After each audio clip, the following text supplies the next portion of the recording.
हमारे देश में अमूमन 3 तरह के पहाड़ों का जिक्र होता है। एक है बर्फ से ढके हुए पहाड़, जहां पर लोग गर्मियों के मौसम में घूमने के लिए जाते हैं। तो दूसरे हैं आम पहाड़, जो कि मध्य प्रदेश या फिर महाराष्ट्र में देखने को मिलते हैं। लेकिन एक और प्रकार के पहाड़ हैं जिनका हर बदलते मौसम के साथ जिक्र सामने आता है। हम बात कर रहे हैं झारखंड की, जहां पर एक बार फिर से नोटों का पहाड़ देखने को मिल रहा है। अभी बीते ही साल दिसंबर में ही ऐसा ही एक बड़ा पहाड़ देखने को मिला था। सबसे पहले आप जरा ये नोट देखिए। दावा यह है कि 99% भारतीयों ने इतना नोट एक साथ कहीं नहीं देखा होगा। लेकिन दिलचस्प बात यह है कि ये सब आप ही के नोट हैं, यानी कि ये सब आम भारतीयों का ही पैसा है, जिन्हें गलत गलत तरीकों से अर्जित किया गया है। झारखंड की राजधानी रांची में ईडी की छापेमारी चल रही है। यह छापेमारी झारखंड सरकार में मंत्री आलमगीर आलम के निजी सचिव संजीव पाल के हाउस हेल्पर के यहां पर हो रही है। यह छापेमारी रांची में 6 अलग अलग जगहों पर चल रही है। टीम से रिक्वेस्ट करूंगी कि अगर मुमकिन हो तो तस्वीरों के साथ साथ नोट भी दिखाइएगा, क्योंकि ये नोट, जैसा कि मैंने पहले कहा, ये आप ही के नोट हैं। बहरहाल अब तक की जो रेड हुई है उसमें करीब 35 करोड़ रुपए की नकदी बरामद होने की बात कही जा रही है। एक दूसरे ठिकाने से लगभग 3 करोड़ रुपए भी जब्त किए जा चुके हैं और वहां पर भी नोटों को काउंट किया जा रहा है। इस बरामद नकदी में ज्यादातर 500 रुपए के नोट हैं और छापेमारी में ज्वेलरी भी बरामद की गई है। इस पूरे मामले को लेकर प्रधानमंत्री नरेंद्र मोदी ने भी विपक्ष पर तंज कसा है। आज यहां पड़ोस में झारखंड में नोटों के पहाड़ मिल रहे हैं। नोटों के पहाड़, लोगों का चोरी किया माल पकड़ रहा है मोदी वहां। अब मुझे बताइए, मैं चोरी बंद कर दूं, इनकी कमाई बंद कर दूं, इनकी लूट बंद कर दूं, तो मोदी को गाली देंगे कि नहीं देंगे? देंगे कि नहीं देंगे? लेकिन गाली खा करके मुझे काम करना चाहिए नहीं करना चाहिए? आप मुझे बताइए। मुझे आपकी पाई पाई बचानी चाहिए कि नहीं बचानी चाहिए? आपके हक का पैसा बचाना चाहिए कि नहीं बचाना चाहिए? और इसलिए मोदी ने जनधन खातों, आधार और मोबाइल की ऐसी त्रिशक्ति बनाई कि गरीबों का पैसा लूटना बंद हो गया। यहां पर इतने बड़े कैश तक पहुंचने की कहानी भी बड़ी ही दिलचस्प है। दरअसल इस कहानी की शुरुआत ही महज 10,000 रुपए से हुई थी। दरअसल नवंबर 2019 में झारखंड सरकार में कार्यरत एक जूनियर इंजीनियर सुरेश प्रसाद वर्मा को 10,000 रुपए की रिश्वत लेते हुए गिरफ्तार किया गया था। ये वो रिश्वत एक ठेकेदार से ले रहे थे और उनकी गिरफ्तारी एसीबी ने, यानी कि एंटी करप्शन ब्यूरो ने की थी। इसके बाद एजेंसी ने वर्मा के घर और बाकी ठिकानों की जांच को जारी रखा। जब वर्मा के घर पर एजेंसी जांच करने के लिए पहुंची तो उसे यहां पर 2 करोड़ से अधिक की धनराशि बरामद हुई।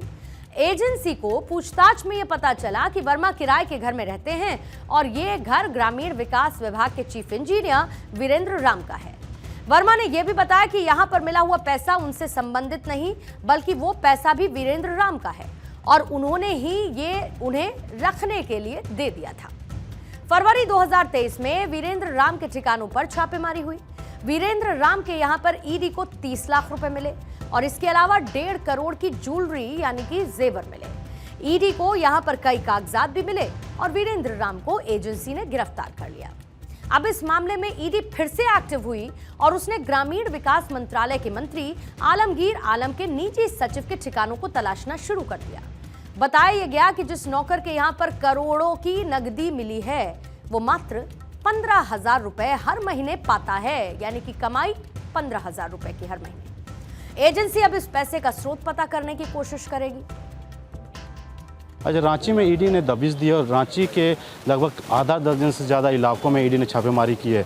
हम अभी आलमगीर आलम के पीएस संजीव लाल के जो नौकर हैं जहांगीर खां उनके आवास में मौजूद हैं। इसी आवास से बताया जा रहा है कि 25 से 30 करोड़ रुपए की बरामदगी की गई है। पीएनबी यानी पंजाब नेशनल बैंक के अधिकारी मशीन लेके पहुंचे, जो नोट गिनने वाली मशीन है वो लेके पहुंचे और जो आधिकारिक तौर से नोटों की गिनती भी शुरू हो गई। हालांकि और एक जानकारी मिल रही है कि रांची स्थित पीपी कंपाउंड के पास भी वहाँ पे करोड़ों रुपए की बरामदगी की गई है, जो वहाँ पे मुन्ना सिंह की आवाज़ बताया जा रहा है। लेकिन सबसे बड़ी जो नजर है आलमगीर आलम, जो ग्रामीण विकास मंत्री हैं झारखंड सरकार में, और उनके पीएस संजीव लाल के नौकर, एक नौकर के घर पे 25 से 30 करोड़ रुपया मिलना कि जैसे ही सूचना मिली सभी पूरे झारखंड में सनसनी फैल गई और बीजेपी इस मामले को लेकर हल्ला मचा रही है।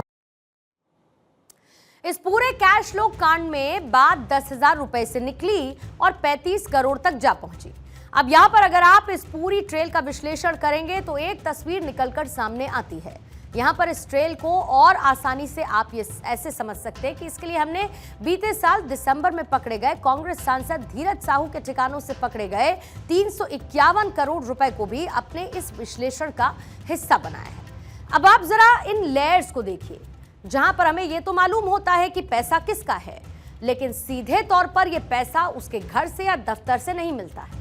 इसमें सबसे टॉप की लेयर में अमूमन एक शख्स होता है जो जनता की सेवा का वादा करके वहां तक पहुंचता है, लेकिन उसी नेता की एक लेयर के नीचे जहां पर उसके पीए, एजेंट या फिर रिश्तेदार होते हैं, और उन्हीं लोगों के नीचे एक और परत होती है। यहां पर नेताओं के करीबियों के भी रिश्तेदारों के घर ये नोट छिपाए जाते हैं, जैसे कि आज आलमगीर के निजी सचिव के हाउस हेल्पर के घर से ये पैसा मिला। तो वहीं धीरज साहू के मामले में भी ये पैसा उसके करीबियों के ठिकाने से मिला था। और ये किस तरीके से पैसा लेयर बाय लेयर छुपाने की कोशिश की गई। पैसा किसका है?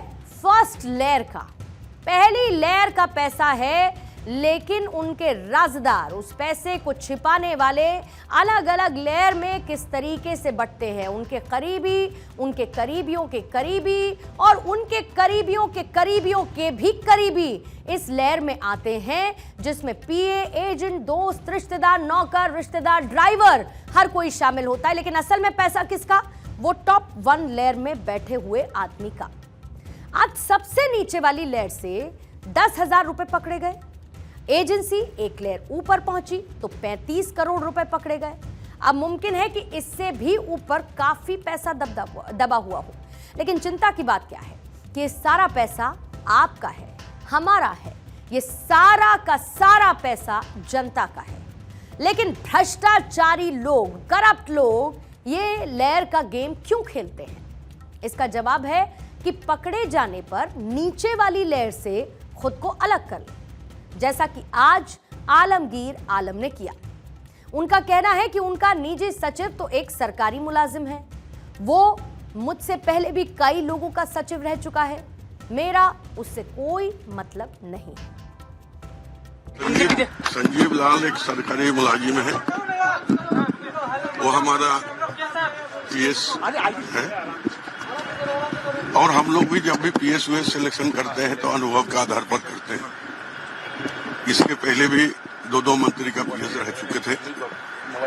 अब हम लाए हैं सरकारी मुलाजिम है, टीवी में आप लोग जो देख रहे हैं हम भी वही देख रहे हैं। अभी क्या निष्कर्ष आएगा बाद बताइए। मतलब ये कि आलमगीर आलम का कहना है कि मेरा इन पैसों से कोई मतलब नहीं, लेकिन ऐसे नेताओं की बातों पर भरोसा करें तो कैसे करें? इसके लिए आपको एक तस्वीर देखनी होगी। दिसंबर 2023 में धीरज साहू के घर पर पैसा मिलता है, या ये कहूं कि पैसों का अंबार मिलता है। वो इस पैसे पर कोई जवाब नहीं देते। बाद में मीडिया से दूर मामला जब कोर्ट में पहुंचता है तो 150 करोड़ रुपए टैक्स देकर मामला रफा दफा करने के लिए निकल पड़ते हैं। खैर, इससे पहले उनका भ्रष्टाचार पर क्या ख्याल था वो भी आपको उनकी राज्यसभा में दिए गए एक भाषण के जरिए सुनवा देते हैं। मैं सदन का ध्यान निम्नलिखित बिंदुओं पर आकृष्ट करना चाहता हूं। जब से झारखंड राज्य बना है महोदय, अधिकतर समय एनडीए का शासन रहा है, और इनके ही राज में भ्रष्टाचार का बीज बोया गया था, और इनके ही राज में जितना भ्रष्टाचार फैला है सब इन्हीं के देन है।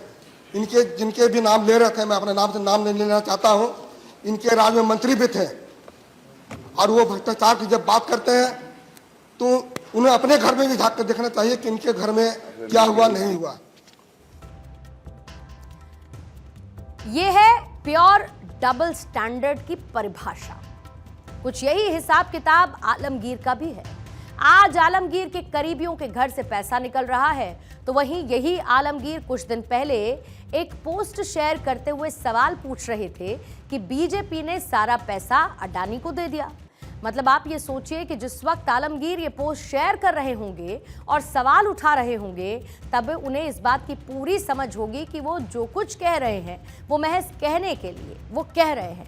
बाकी उनकी शर्ट कितनी काली है, इसका जवाब उनके पास तब भी था और अब भी है।